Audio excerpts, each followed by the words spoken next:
bu fekkonte ne yàq moom moo ñu tax a jóg ak xeex moom moo ñu tax a jóg kon depuis boobu ba léegi commencé nañ ko parce que nag nañu xam ni je suis désolé de le dire yenn yi dafa amul sax sens parce que ay nit duñu dajaloo nekk ay kilifa président Khalifa Sall signé Déthié Fall signé Cheikh Tidiane Youm signé ñu joxe seen ay filiation pour jóg pour yàq wala pour jóg pour rajaxe bu doon loolu kese mooy soleil taxawaayu suba bi kon beneen taxawaay la ñuy taxaw kon neneen lañ ciy demee suba li ñu tax a jóg mooy dajale askan wi li ñu tax a jóg mooy jëmmal démocratie li ñu tax a jóg mooy wone li nga xamante ne moom mooy yoonu yeewu askan wi suba ak gannaaw suba li ñu tax a jóg mooy itam nag woon président Macky Sall ne ko ni ñu xeexee woon 2011 xeex 2012 ba nga mën a taxaw ci réew mi te boobu challenger nga woon noonu ngay mayee ñii fi toog ñu taxawaat ndax nag réew mi kenn du nangu dellu ginnaaw kenn du ko nangu donc vraiment na nit ñi rassuré wu na jigéen ñi sañse parce que nag kuy doxu soxla tu n'es pas obligé nga takki basket comme ni ñu koy waxee wala nga gàddu xeer parce que ñun loolu taxuñu jóg na jigéen ñi solu na xale yi génn na mag ñi génn na ñëpp génn parce que nag loolu moom mooy jëmmal suñu réew loolu itam dafa am signal bu muy lancé mooy il faut pas baisser les bras il faut jamais baisser les bras bu nekk ci réew amoo xëy ñu ngi woote manifestation ñëwal parce que manifestation bi li mu ëmb bëri na boo nekkee ci réew jafe-jafe yi bëri dëkk bi metti na jigéen ñi xamatuñu lu ñu yóbbu marché ndaxte ku xëy dem marché sonn nga ne nit ñëpp ñëw ci manifestation boobu dinañ leen jox kaddu dinañ wax li nga xamante ne moom la Sénégal nekk ci yoonam di dem te du yoon bu baax donc loolu kese laa amoon lu may wax di woo soldaaru démocratie yi di woo soldaaru liberté yeeg ak paix muy la police et la gendarmerie ñu def seen rôle parce que ñoom ñun lañ fi nekkal mooy sécuriser les manifestants sécuriser la ville bu nekkente ne ñun kese on sera des citoyens responsables dinañ manifester en paix bu manifestation bi jeexee ñëpp ñibbi en paix incha allah maa ngi remercier ñëpp. C'est bien. C'est bien. Di jox parole bi les jeunes de Yewwi par Mouhamadou Dieng.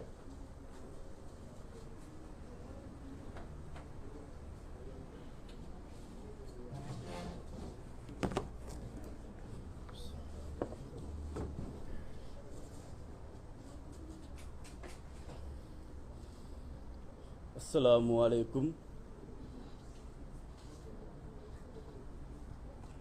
Mesdames et messieurs de la presse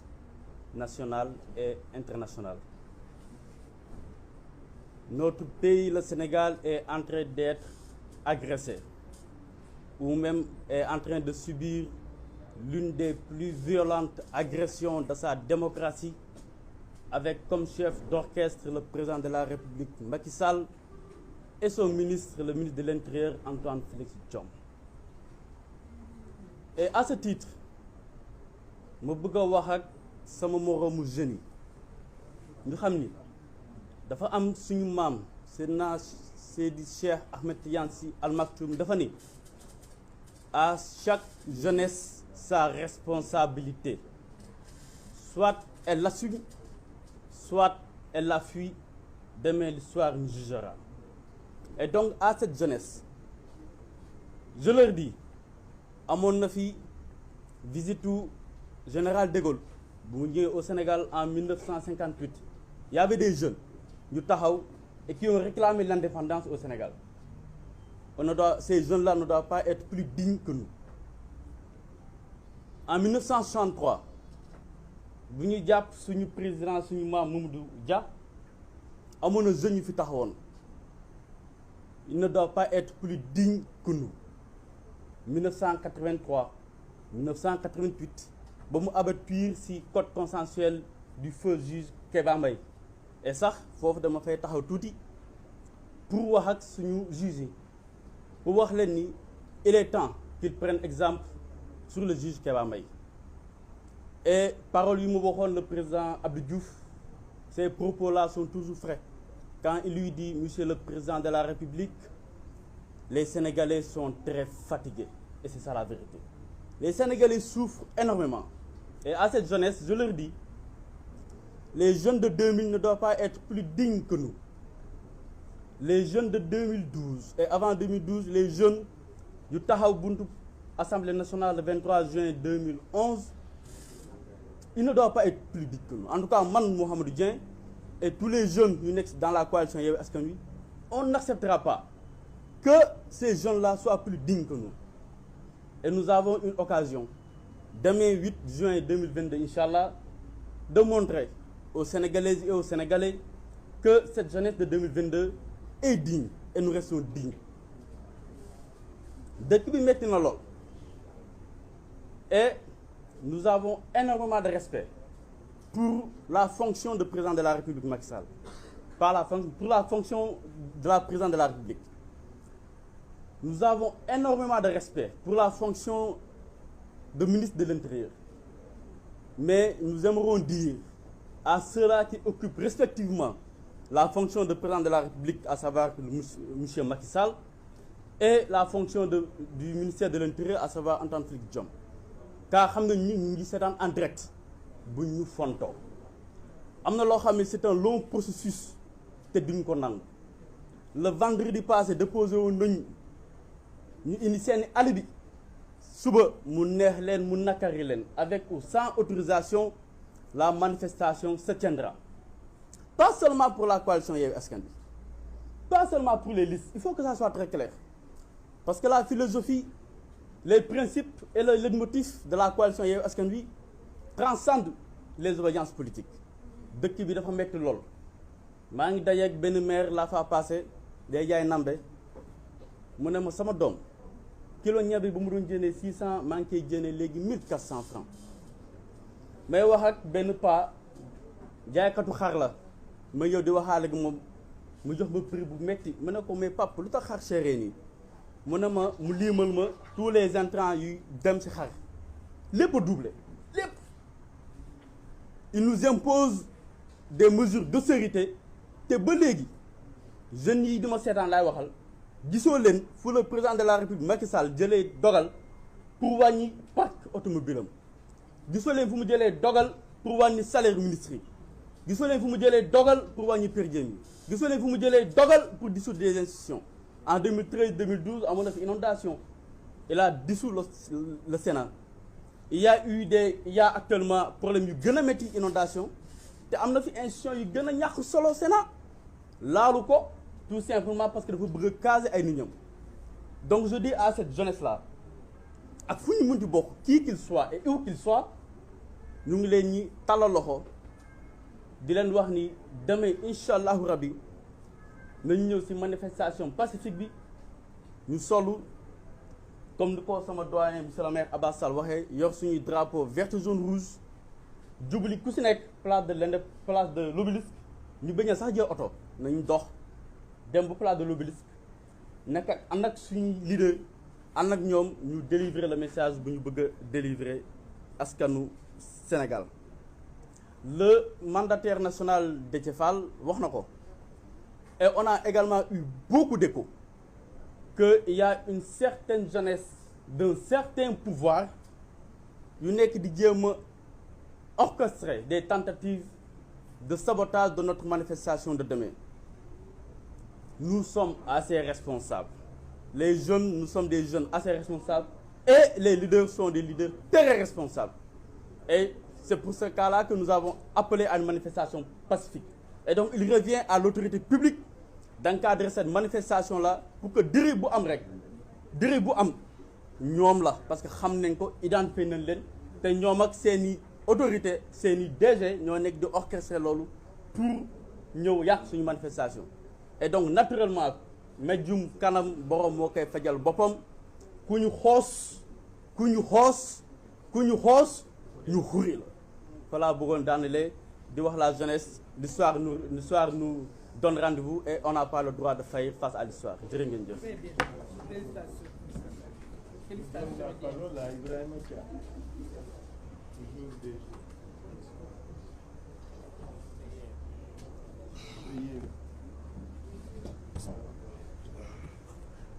salaamaaleykum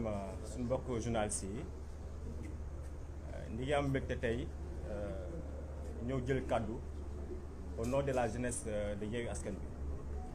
Donc avant may commencer rek dama indi benn leeral parce que depuis processus bu ma amee problème ba léegi ñu ngi dégg ñu bëri di naan la jeunesse de l'opposition chère à Kano la les leaders dinañ ñuy utiliser pour ñu porter ay combats yoo xam ne seen intérêt du si nekk. Je dirais que loolu c'est faux musul am parce que tey nous la jeunesse de l'opposition bokk ci Yewwi Askan Wi nous sommes une jeunesse assez responsable, une jeunesse politique qui suit l'actualité, qui porte le combat de la démocratie depuis presque 5 ans mun naa ne c'est presque 10 ans ay jeunes ñu ngi ci opposition bi kenn du leen dégg lu toj kenn du leen dégg lu saaga kenn du dégg lu poser ay actes yoo xam ne c'est des actes yoo xam ne c'est pas responsable. man mi di wax ak sama xarit bi fi jógee léegi Mohamed Dieng ak yeneen jeunes on a été investi ci liste yi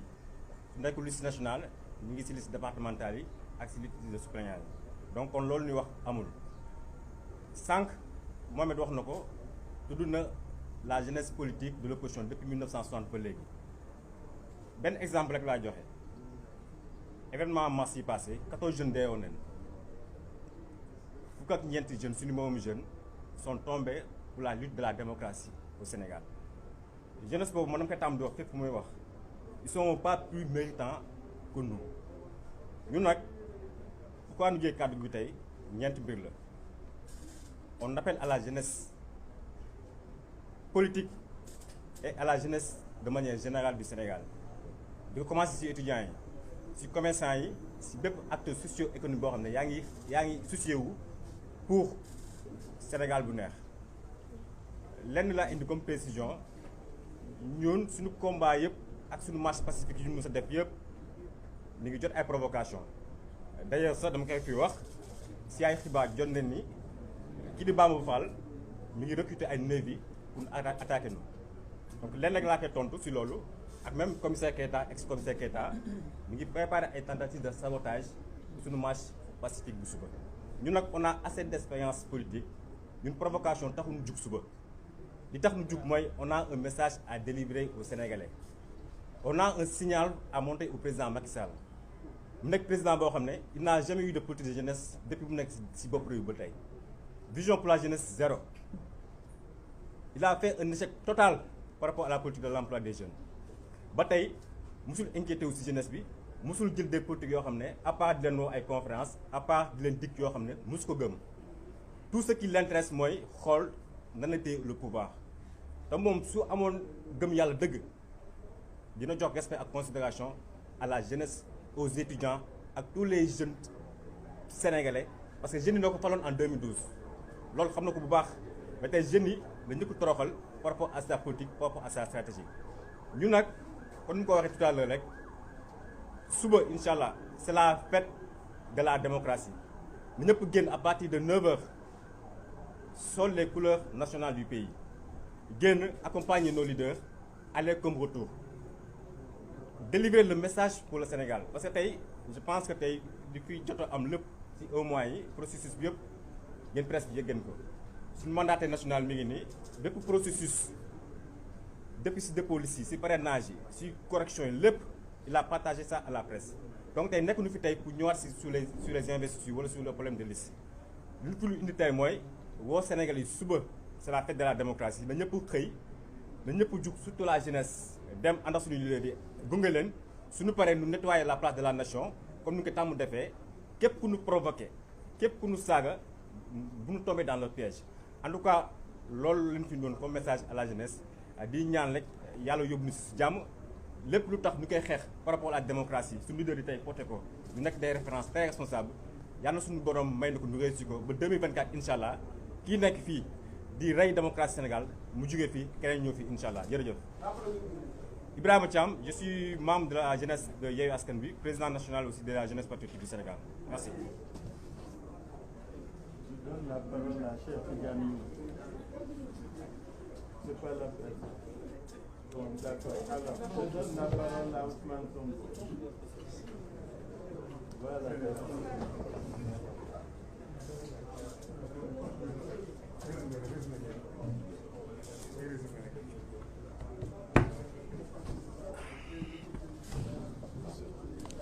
mbokk yi salaamaaleykum